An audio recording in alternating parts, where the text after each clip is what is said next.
I am 34, oldest of 5, and am married with 1 kid. My wife and I keep our finances separate. She knows I have money, but I don't think she realizes how much I have put away over the years. My siblings, in-laws, and parents are awful with money. They buy a new vehicle every couple of years they can barely afford, spend money on unnecessary stuff and vacations. Recently my sister told me her car is 3 months behind and she keeps borrowing money from my parents to pay it. My parents told me they maxed out their credit card and aren't sure how to go about it. They didn't mention the amount. My in-laws said money is tight and are 4 months behind on their mortgage. My brother says he defaulted on a $4,000 loan that sounded like a predatory loan.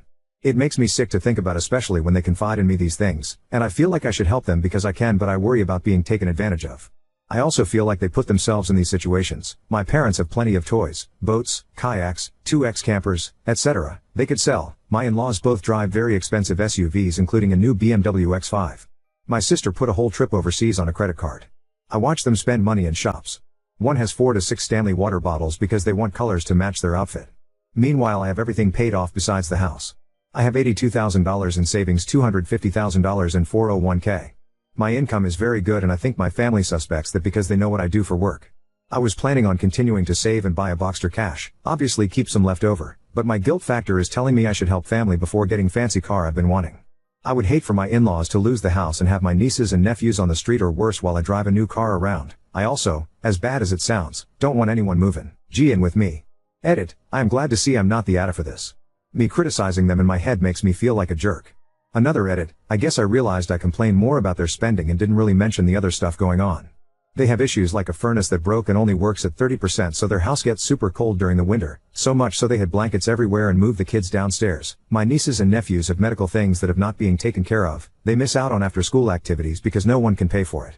If my sister loses the car, she loses her ability to get to work as she chose to move to a big city where she knows no one and has a 45 minutes commute to work. If anything, the guilt mainly comes from not taking care of my nieces and nephews and blaming their parents.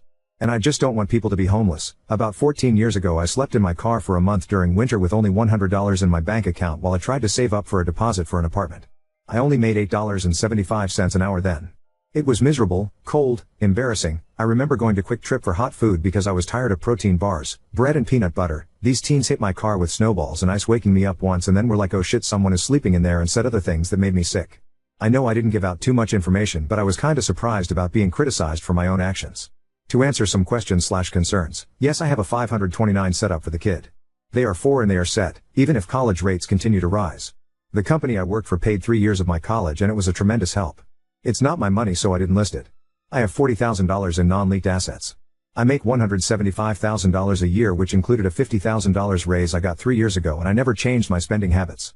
It helped me greatly build my savings in both my retirement and normal life and pay off the truck, and camper. I owe less than $190,000 on a $300,000 home. The Boxster is a plan which the kid is in school and I am not paying $1,000 a month in childcare. I don't plan on blowing all my savings on, more than likely use $40K, $50K. Some may think pay off the house or that's it stupid to buy, but I'm a big car enthusiast and it would great to own. Also, it's not a Boxster, it's something else, but I worry someone would catch on because I've talked about it a lot. My wife and I have been together 10 years, we've kept finances separate. Both of our parents have fought about money or made it a big deal, so we stick with separate. She Venmos me half the mortgage and utilities every month. I cover groceries and childcare in full. It works. We do have a joint account we put money into for house/child stuff that comes up. I have an HSA I open for medical bills and put money into every paycheck. Every medical bill that has come up, that account has covered. My company matches a good amount too. To sum up, I didn't mention this because I felt it wasn't relevant. The $82,000 is mainly my money I could use to help family rather than blow it on myself.